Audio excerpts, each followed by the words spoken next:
As you know my story, I met someone when I was 25 years old. His name was Earl Schoaf, who dropped into my life at an extraordinary time.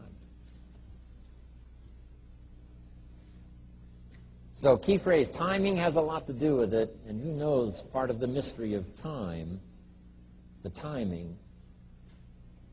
Part of the timing one I just had that experience that I've shared in other seminars when the Girl Scout knocked on my door.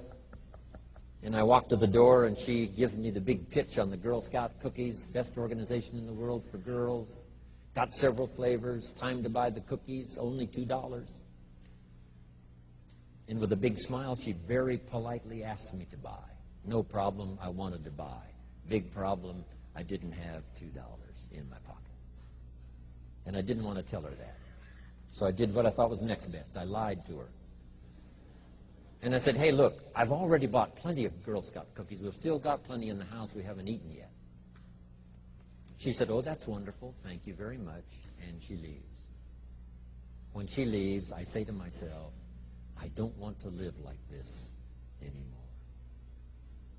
I mean, how low can you get lying to a Girl Scout? I mean, that's low down.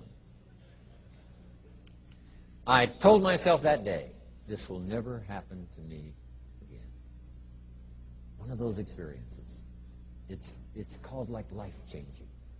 I said, I'm going to search till I find better opportunities so my pocket won't be empty and the bank account won't be empty, and I won't be so far behind on my promises to my family.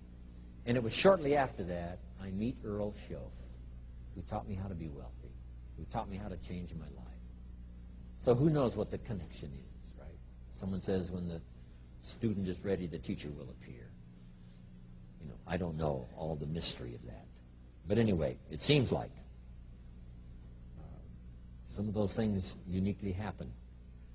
But it was Mr. Schoaf over a 5-year period before he died at age 49 who taught me some extraordinarily simple things. He only went to the 9th grade in school, never finished high school, never went to college, never went to university.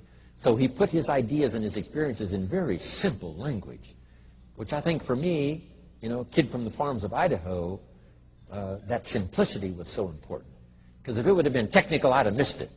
If it would have been mystic, I would have, backed away. But it was just basic, blunt, ABC, familiar stuff that I hadn't thought of before. And he did start to remind me, and those ideas changed my life. Mr. Schoaf was the one when I said, this is all they pay. He said, you've been working 6 years, Mr. Rohn, how come you're not doing better? And I said, this is all the company pays. He says, well, that's not true. I said, no, this is my paycheck. This is all the company pays. He said, no, this is all the company pays you. I thought, that's a new way to look at it, right? He said, doesn't the company pay 2, 3, 4, 5 times this amount to other people? I said, well, yes. He said, well, then this is not all the company pays. It's all they pay you.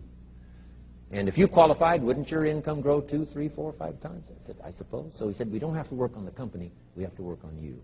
See, that was the beginning of what he called the phrase personal development. I told him things cost too much. He said, no, you can't afford them. I thought, well, that's a new concept. I hadn't thought about that. We put some of the valuable things on the high shelf, so you can't get to them until you qualify. If you want the things on the higher shelf, you've got to stand on the books you read. Every book you read, you get to stand a little higher so you can get the things on the higher shelf. See, I learned those concepts. It was so incredible.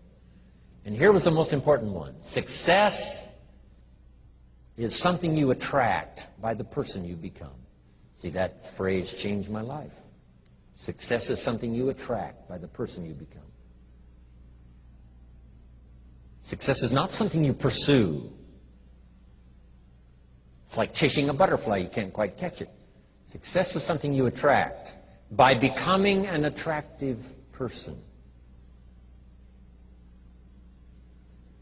See, those were new concepts to me. I'm just working hard trying to make a living. Here's what he said to me. This changed my life. I got a chance to teach this in Moscow and across Russia. 3 visits, now the 4th. Here's what Schoaf taught me. Profits are better than wages. Nobody taught me that in high school. Nobody taught me that. I went to 1 year of college. Nobody taught me. Profits are better than wages. Wages make you a living. Profits make you a fortune.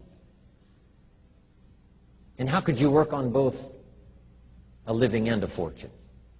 He said, well, you could start part-time working on your fortune while you're working full-time on your living. I thought, wow. Now, he said, it's fun to get up in the morning. Not just getting up, go to work to pay the rent, but to get up to go to work to make a fortune. First, to make a living for my family. Second, to make a fortune.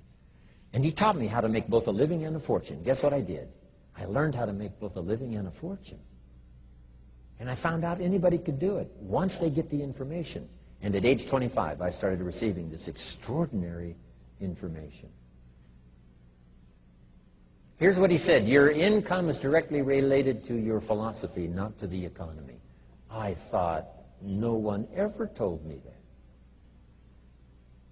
I kept hoping the economy would change. He said, no, your philosophy has to change. I assured him that I had my fingers crossed. He said, that won't help. Then what could I do to change my income and multiply it by 2, by 3, by 5, by 10, and then multiply it by 10 again? What could I do? And he started giving me the disciplines and the process of learning the skills to change my life. This was an extraordinary man. Those were extraordinary times for me, life-changing in every manner that you can imagine, but very simple ABC concepts. Here's what I learned. Not to search for the exotic until you've discovered the basic. And those basic philosophies that he shared with me during that time were life-changing.